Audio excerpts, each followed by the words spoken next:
Good afternoon, Jim. How's your day been? Well, I had a rather frustrating journey to get here, and so I was 10 minutes late, as you know, because I got stuck behind a tractor convention on the Ballygowan Road. But apart from that, I am well, thank you. That's the problem with living out in the sticks, Jim. Tractors and sheep all over the place. Well, Jim, to kick off our time this afternoon, and maybe to cheer you up a bit, I thought I'm going to get Jim's reaction to a bit more of a light-hearted event. Given this series is filled with plenty of dark content, I wanted to think about something more interesting and perhaps even aspirational. Oh, yes. So I don't know if over the weekend, Jim, you were following the remarkable events that happened in Taiwan. Taipei 101. A man called Alex Honnold scaled Taipei 101, one of the tallest buildings in the world. Oh, mercy. He free climbed it. He had no ropes, he had no safety net, nothing. And he did it in just over 90 minutes without any ropes, as I say.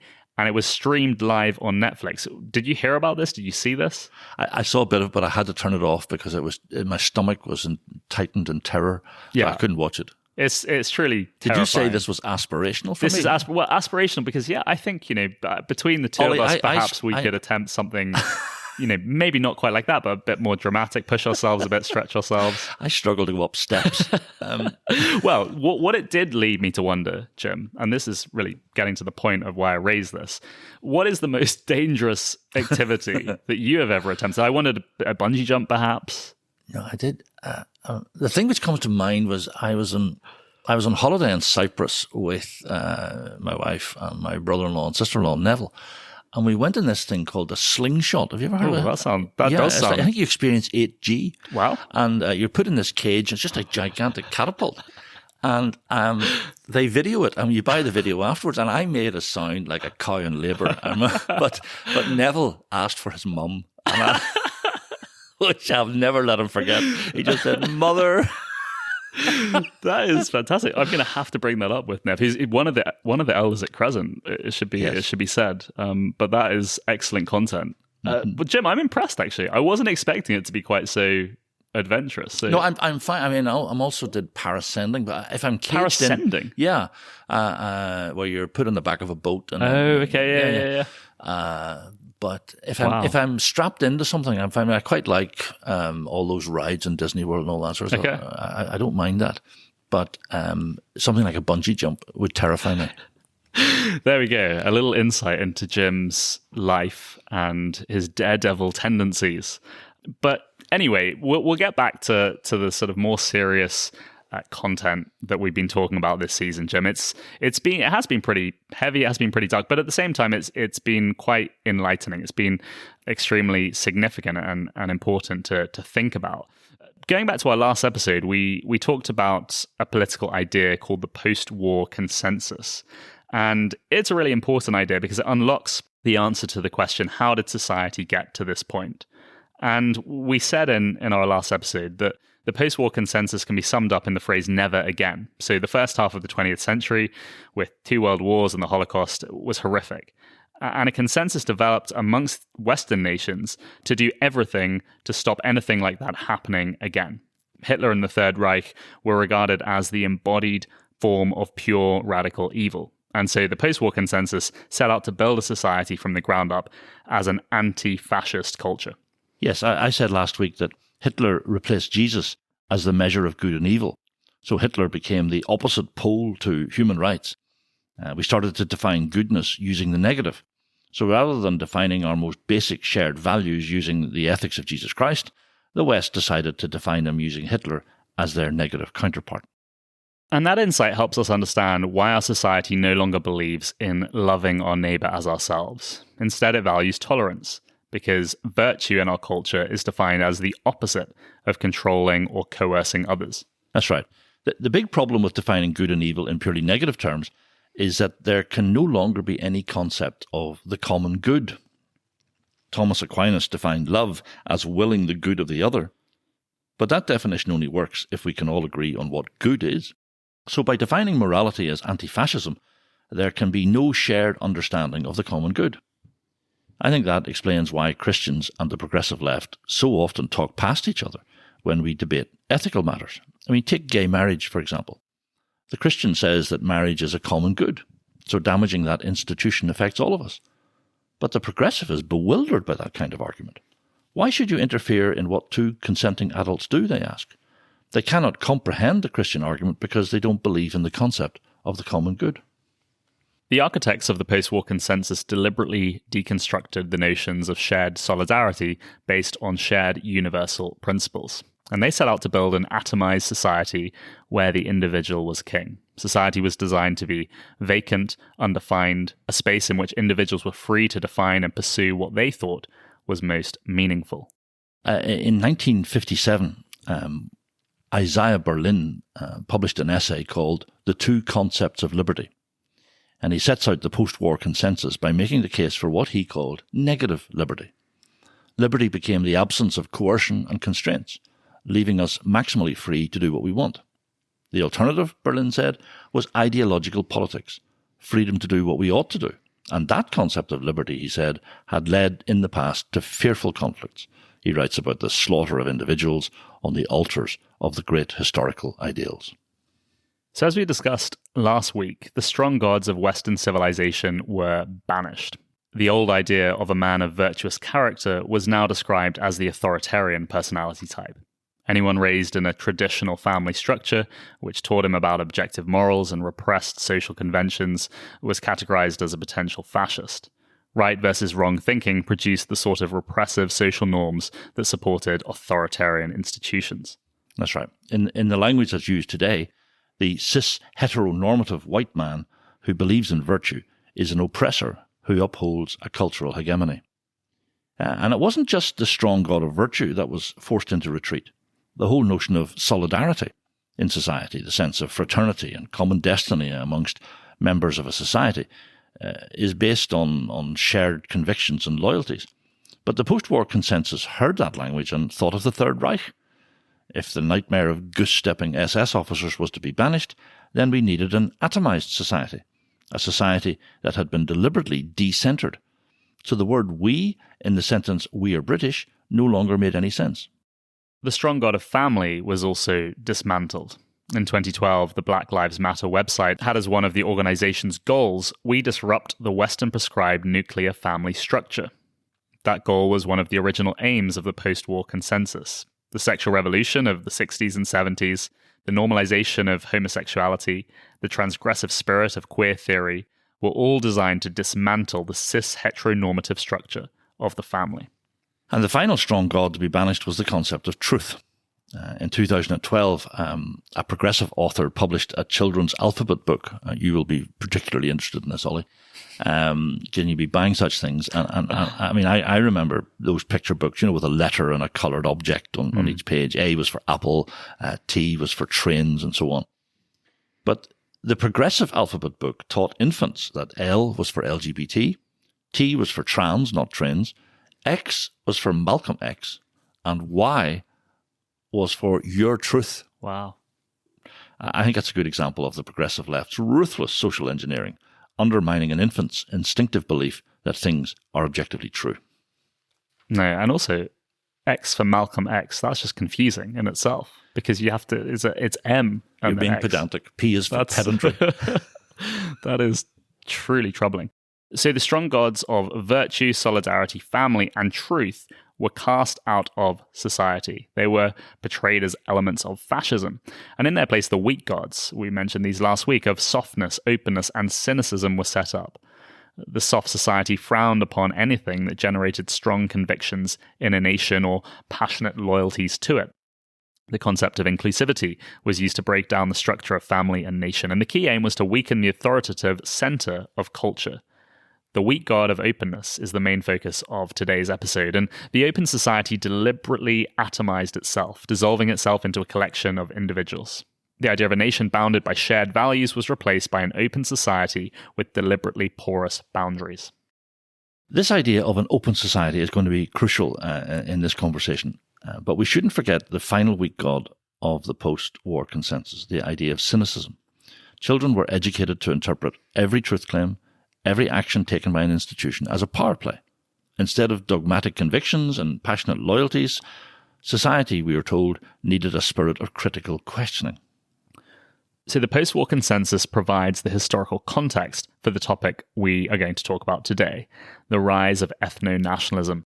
We've called this episode Blood and Soil, and that's a phrase associated with the Nazi regime, isn't it, Jim? Yeah, blood and soil was an early Nazi slogan used in Germany to evoke the idea of a pure Aryan race and the territory it wanted to conquer. So blood referred to the goal of a racially pure Aryan people, and soil invoked this mystical vision of their special relationship between the Germanic people and their land. The term has appeared in newspapers recently in articles written by people who are afraid that these old fascist ideas of blood and soil are rising up again.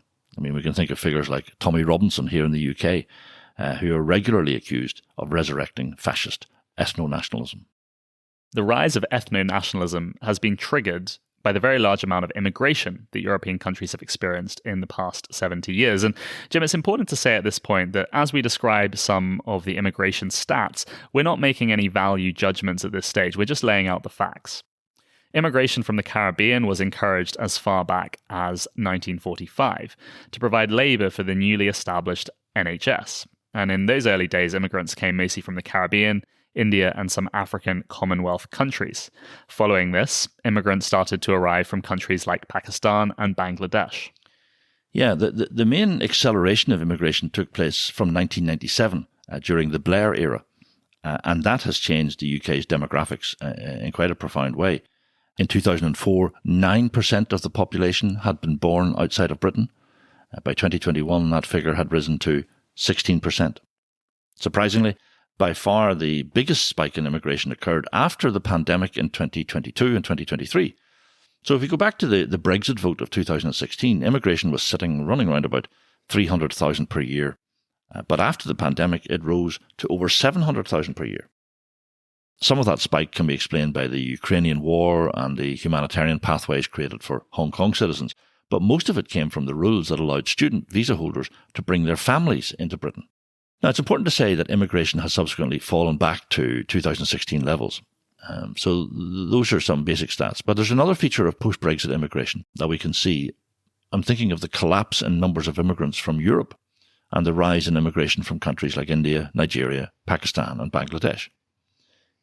Now, look, it's inevitable that immigrants choose to live together. I mean, that's just human nature. It's a pattern that has been observed throughout history. And recent immigrants are overwhelmingly from Muslim countries. And so questions about the ability of Islamic cultures to integrate with indigenous cultures have been raised. In the past few years, the visual image that has driven the national debate over immigration is of boats from France landing on the shores of England, packed full of young Muslim men. And tensions were then elevated by the scandal of the so-called grooming gangs in the north of England. Allegations that the authorities had deliberately covered up the grooming gangs then began to gain traction on social media. Yeah, now this point about social media is important because I found it very difficult actually to get objective facts about the impact of immigration in the UK. I mean, some studies argue that immigrants have made a net contribution to the UK exchequer. Other studies say that immigrants cost the UK many billions of pounds every year in welfare costs. But the algorithms on social media will feed us opinions that feed our pre-existing prejudices. You get your truth on Twitter and Threads. So there has been a complete breakdown of trust on this issue. The academic literature does say that in 1997, about 2.5% of the population was Muslim. Today it is 6.5%, and it's reckoned that by the year 2050, the percentage will rise to 17%. A lot of that increase is linked to higher birth rates rather than simple immigration flows. I'd like to discuss how the post-war consensus concept of an open society has worked to produce all this demographic change. But Jim, we are potentially in dangerous waters here, so it's important we pause for a moment and clarify our terms. Ethnonationalism emerges from fascist ideas about racial purity. So we need to make sure that we're clear what we mean by terms like race, ethnicity, and nationhood. Yes, we need to think about race, ethnicity, and nationhood. So let's start with the concept of race. What I'm going to call a biological racist is someone who divides humanity into different categories using biological features like skin colour, shape of the skull, or other bodily characteristics. They believe that separate, distinct, biologically defined races exist. They then assert that these races can be hierarchically ordered on the basis of innate and unalterable characteristics and abilities. So, for example, the biological racist might say that certain races are more intelligent or have more moral sense than other races. Now, that ghastly sort of talk can be traced back to the 1870s with men like Wilhelm Marr, who started to define Jews as a distinct biological species. Jews, according to Marr, couldn't help but be materialistic and scheming. It was in their biology. A biology very different from the German race, he argued, which engendered idealism and generosity.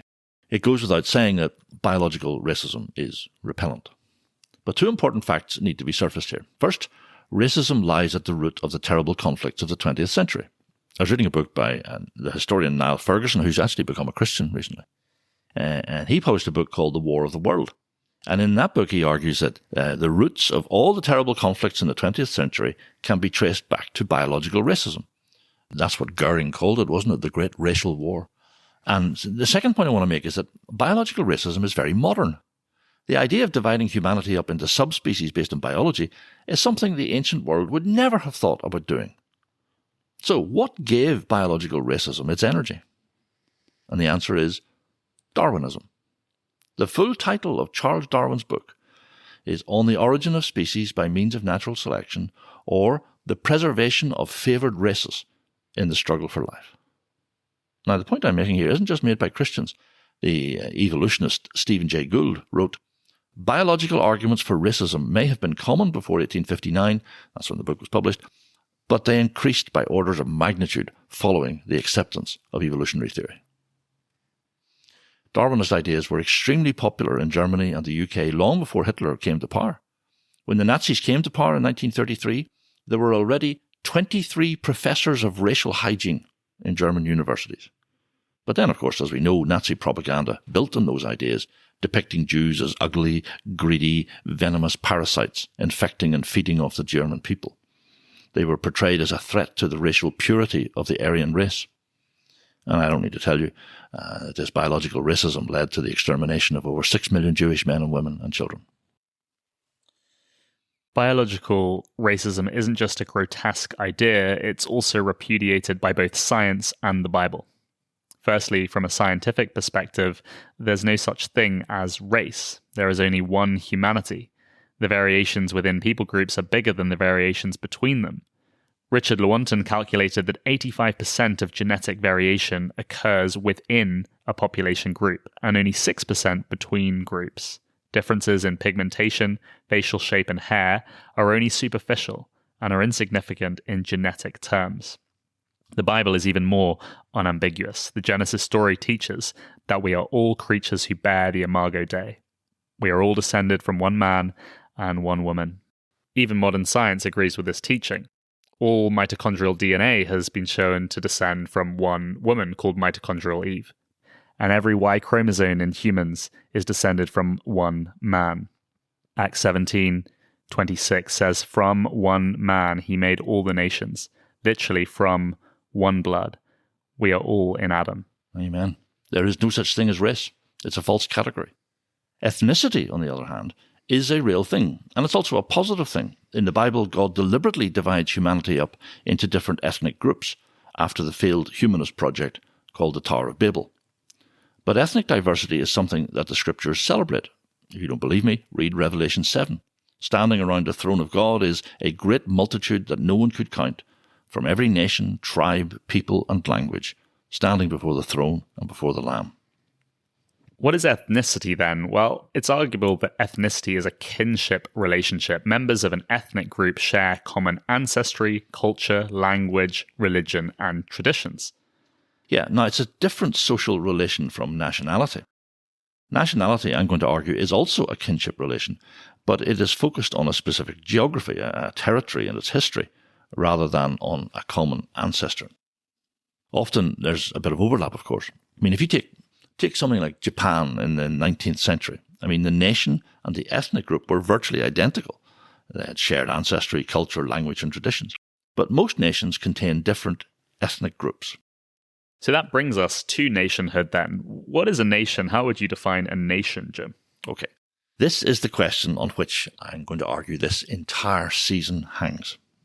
I get a little frustrated with Christian nationalists who write passionate defences of their position without ever pausing to define what a nation is or what it should be. So let's think for a moment about the Bible's view of a nation. We'll see later on that the Bible's view of a nation is very different from the views of the architects of the post-war consensus. And they're equally different from the views espoused by the theological Christian nationalists we consider in episode 1. But let's just begin by considering what the Bible says, okay? You mentioned Acts 17:26 just a minute ago. And the full verse says, "From one man he made all the nations, that they should inhabit the whole earth, and he marked out their appointed times in history and the boundaries of their lands." So it is unbiblical to say that the nation-state is an invention that flowed from the Treaty of Westphalia in 1648. Nations are part of God's design. A nation is a territorial community of custom and law. So it isn't simply defined in spatial or geographical terms, it has a time dimension to it. A nation has what's called temporal depth, if you like, a shared history. And perhaps the book of the Bible that deals most directly with nations is the book of Daniel. And the really interesting thing about Daniel is that it presents a nuanced, balanced view of a Gentile nation. In chapter 2, we encounter the really famous dream that King Nebuchadnezzar had, that one of the giant statue of a man made of 4 metals. The statue had a head of gold, arms and chest of silver, belly and thighs of bronze, legs of iron, and feet of mingled iron and clay. And as the king watched, a stone, not cut by human hands, destroyed the statue and became a mountain, filling the whole world. Yeah, and those 4 metals represented 4 successive nations or empires. The gold head was potentially Babylon, the chest was Persia, the bronze midsection was Greece, and the iron legs perhaps Rome. And the stone cut out not by human hands represented the kingdom of Christ that would be established in the future. Daniel charts out the various attempts those 4 kingdoms would make to build a cohesive society. So Babylon tried relativizing values. That's why we find the vessels from the temple in Jerusalem displayed in Nebuchadnezzar's museum. So if you like, the Babylonians tried what we call today multiculturalism. Then the Persians tried a different approach. They tried to hold the empire together using law. Remember the famous law of the Medes and the Persians, which even King Darius couldn't break. And then came the Greeks, who used Hellenistic culture to bind their empire together. And then finally, the Iron Men of Rome used their Roman legions to ensure military domination. And no one, as far as I know, has ever come up with any alternative to those 4 methods. But the point I want to make here is that chapter 2 of Daniel gives a broadly positive picture of the nation. It's something which brings order, it civilizes, it allows culture to flourish. However, in chapter 7, we see another view of these 4 nations, and the 2 things are set side by side because of the parallelism of the book. And in chapter 7, nations are represented as terrifying beasts who compete with each other. So that's the other side of a nation. Like a wild beast, the nation is just an amoral power block. And Daniel's point is that the world will be governed by these amoral power blocks until Christ establishes his kingdom. So you're saying that Daniel presents us with a balanced, nuanced view of the nation state. It's an important, God-ordained governance mechanism that supports human flourishing. But nations, at the end of the day, are amoral power blocks. So does that mean that the notion of a Christian nation is then not a biblical one? Well, at the risk of alienating every Christian nationalist listener, I am going to answer yes to your question. Now, of course, we all want a nation whose civic life is infused with Christian morality. But that isn't Christian nationalism. As I said in episode 1, the Jews of first century Palestine did not consider themselves to have returned from exile, and the Apostle Peter explicitly adopts that exile model when he refers to Christians as aliens and pilgrims. Paul says the same thing by saying that our citizenship is in heaven. So people who want to build a Christian nation, in the sense of a theocracy or a theonomy, are guilty of an over-realized eschatology. That's no surprise, because, as I argued in episode 1, Christian nationalists are usually postmillennialists or part of the charismatic New Apostolic Reformation movement, and both those positions are triumphalist. Their project is designed to achieve political domination. Couldn't the Great Commission in Matthew chapter 28 be seen as lending support to Christian nationalism when Jesus talks about making disciples of all nations? That interpretation is really recent. None of the magisterial reformers ever invoked the Great Commission to justify their Christian nationalism. John Calvin correctly interprets that phrase the Lord uses in Matthew 28 to mean all the Gentiles. Calvin writes, "Here Christ, by removing the distinction, makes the Gentiles equal to the Jews and admits both indiscriminately to a participation in the covenant." The other obvious point to make about Matthew 28 is the method Christ insists upon is teaching, not political power. So your point is that God continues to rule the Gentile nations through his providential sovereignty while the church goes about its great task of evangelism. We should not assume political control of any nation as a form of evangelism. I think that's right. As exiles, we are called to look for the good of the city, as Jeremiah put it. So we're called to build a nation where people love their neighbours, a nation which allows ordinary people to live peaceful and quiet lives, as Paul puts it in 1 Timothy 2. And so here's my point, Ollie. I think Christianity was designed from the get-go to grow in a pluralistic society. It was never designed to form a series of theocracies. And this is the key difference between Christianity and Islam. As we discussed in season 9, I think it was, Islam grew through political domination. And that's because it is a totalizing ideology. We talked about Ayaan Hirsi Ali, who eventually concluded that Islam is unreformable. It's theologically unable to exist in a pluralistic society. So I suggest that the theological Christian nationalists are behaving more like Islamists than Christians. They seek political domination, and I can't see any support for that in Scripture. So, to get back on track, let's return to your question. What is a nation? It is a territorial community of custom and law. Because of shared history, it has temporal depth. And like an ethnic group, we're usually born into a nation. But unlike an ethnic group, the social bonds are not based on religion or common ancestry. The bonds within a nation are civic. And I'm going to suggest 3 civic bonds. First, a shared understanding of the common good. If we are to love our neighbour, then what is love? Love is to will the good of the other. So to love our neighbour, we must share an understanding of what good is like. Secondly, a nation has common law. We talk about the law of the land.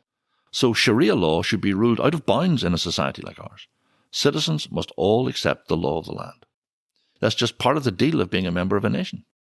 And the final bond is a shared commitment to limit political power.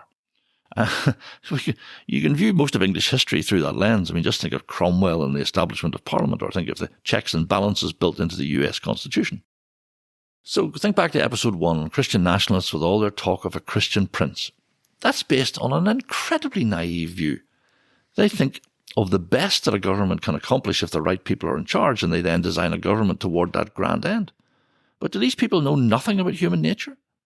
Centuries of bloodshed and misery have taught us that the right way is to think of all the worst that a government can pursue, because human beings are selfish and corrupt, and then design a government that will frustrate those inclinations. So, Jim, what you've suggested there is that the Bible's understanding of a nation is a territorial community with temporal depth.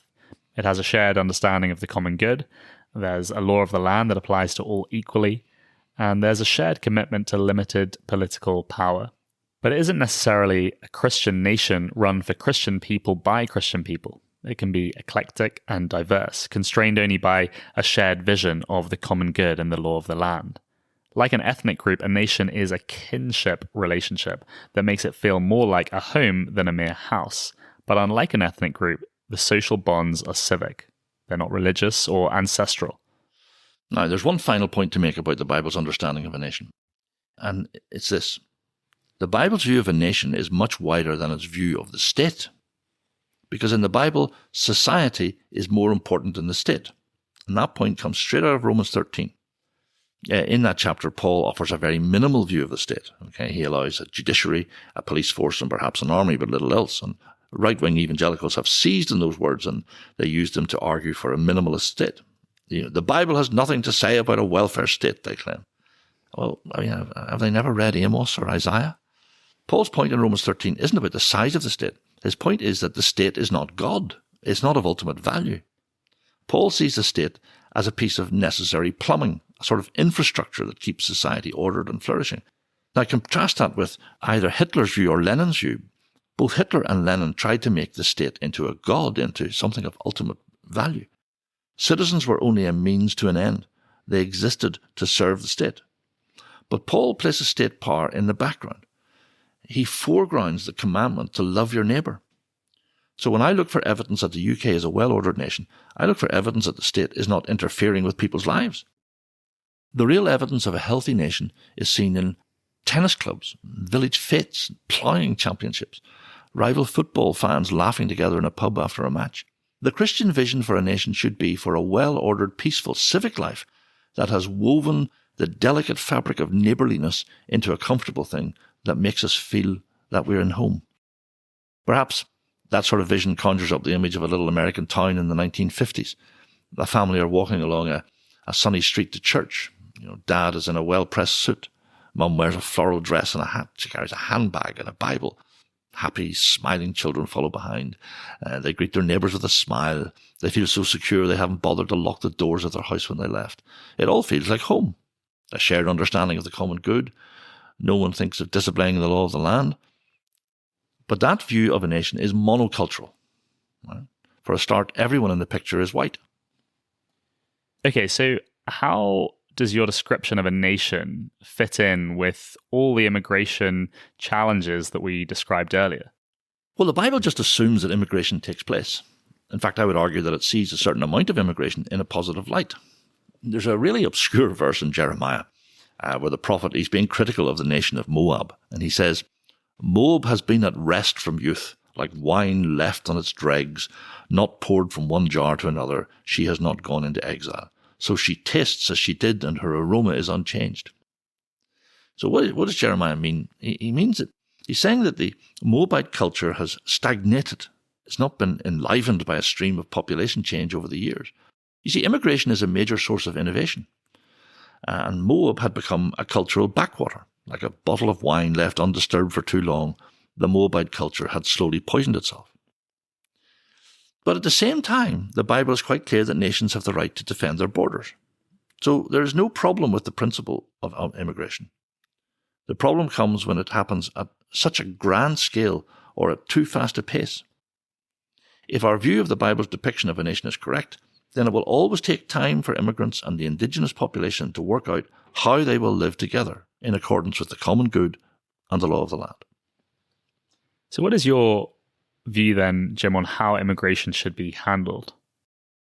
Okay, well, look, there's a right way to go about it and a couple of wrong ways. At the risk of irritating everyone, I want to leave the right way to our final episode. Otherwise, I have nothing to say. But I do want to talk about the two wrong ways. And I'm borrowing something. The former chief rabbi of the UK was called Jonathan Sacks. He passed away some years ago, but I always found him to be a wise and a thoughtful writer. And he wrote a book on this subject. It's called The Home We Build Together. And I'm going to pinch a really helpful illustration that he uses in the book to describe the two wrong ways. Okay, so the first parable is this. He asks us to imagine 100 strangers wandering around the countryside in search for a place to live. And eventually they come to the gate of a large country house. The owner comes to the gate. He gives the travellers a warm smile. How good to see you, he says. I have an enormous home. Far too big for me, actually. There are hundreds of empty rooms. Please feel free to stay here as my guests, as long as you like. Now, that little parable illustrates one approach to immigration. It has its strengths. The travellers have somewhere nice to stay. But the problem is that they will forever be guests. The owner will forever be their host. It's his home, not theirs. The place belongs to someone else. Interesting. And so the country house model perhaps is one that Britain adopted in the 50s and 60s. Mm-hmm.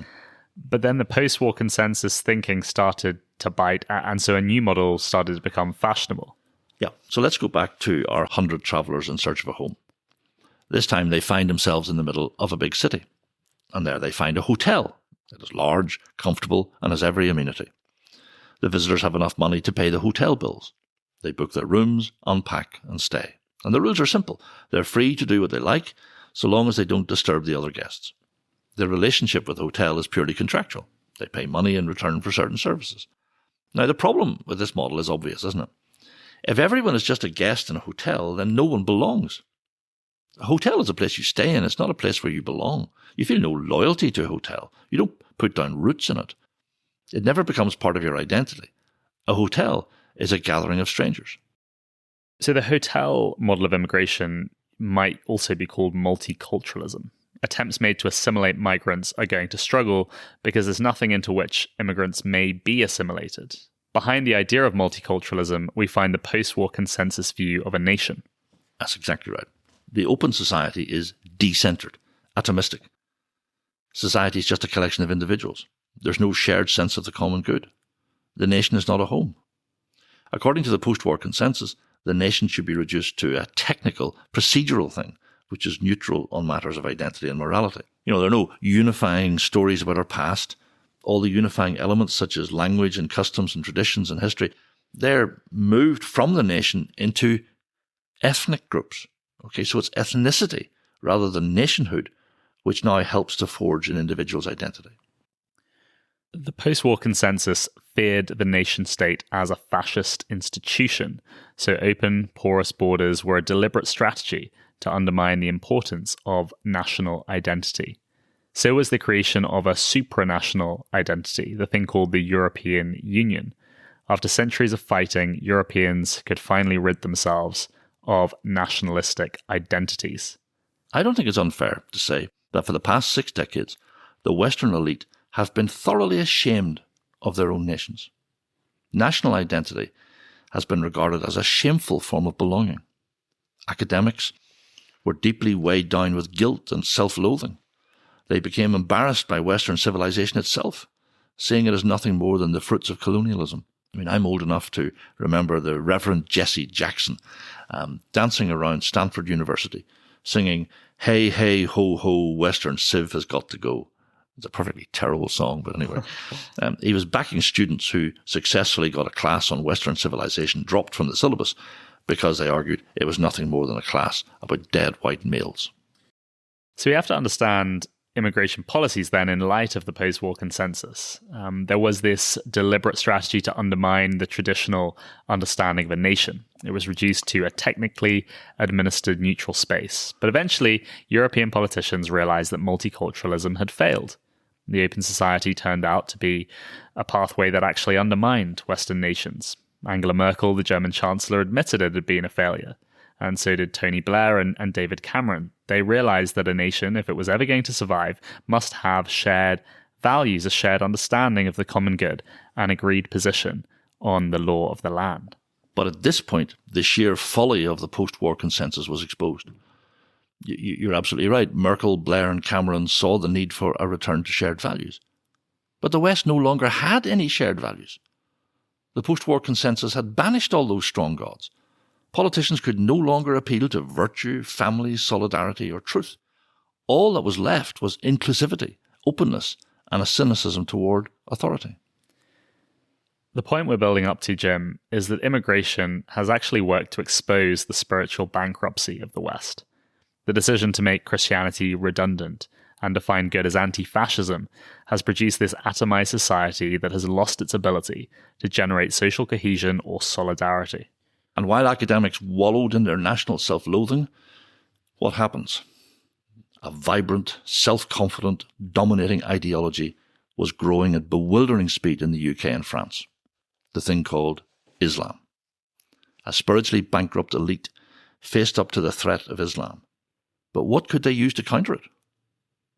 Gay rights? That's all they had. That is what British values had reduced to. Inclusivity, diversity.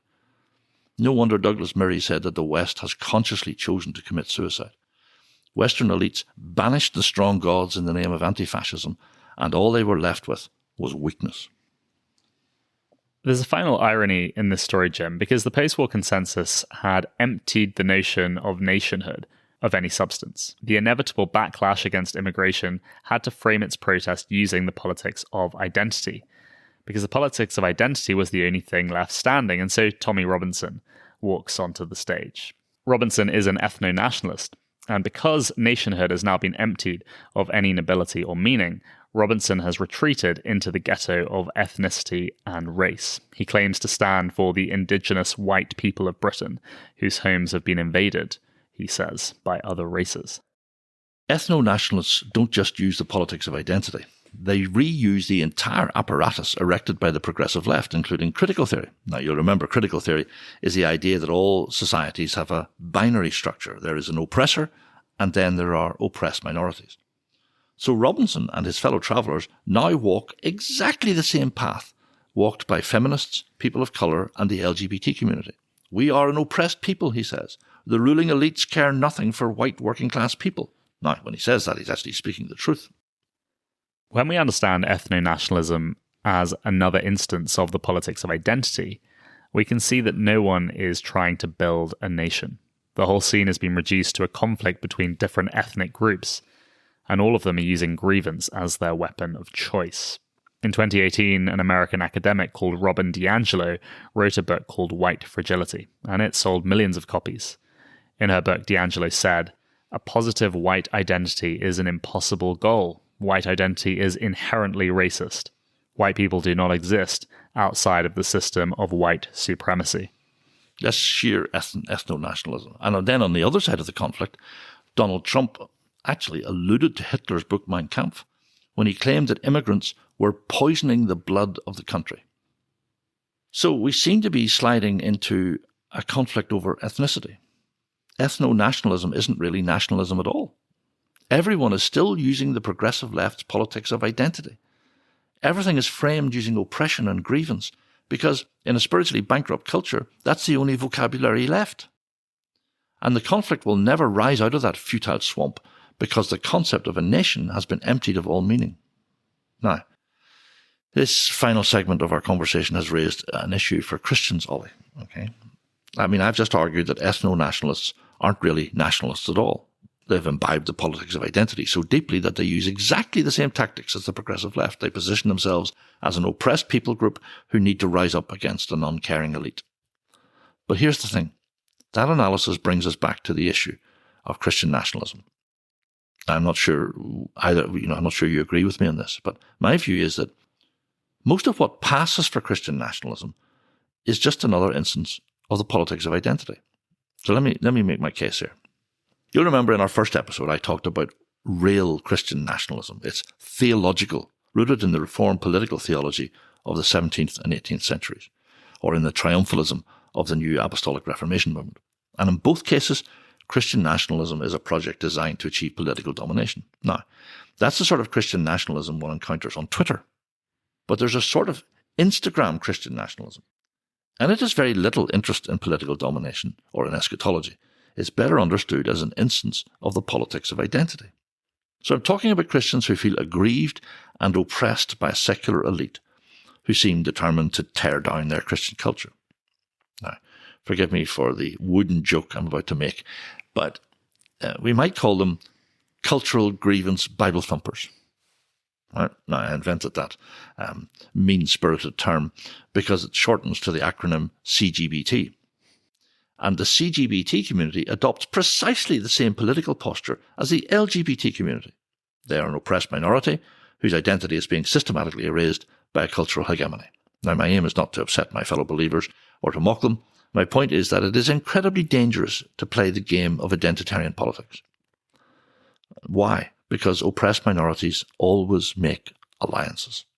That's why we've seen the ridiculous alliance between Islamic and pro-LGBT groups on university campuses. I mean, it still makes my jaw drop to see trans activists bow down in response to the Islamic call to prayer.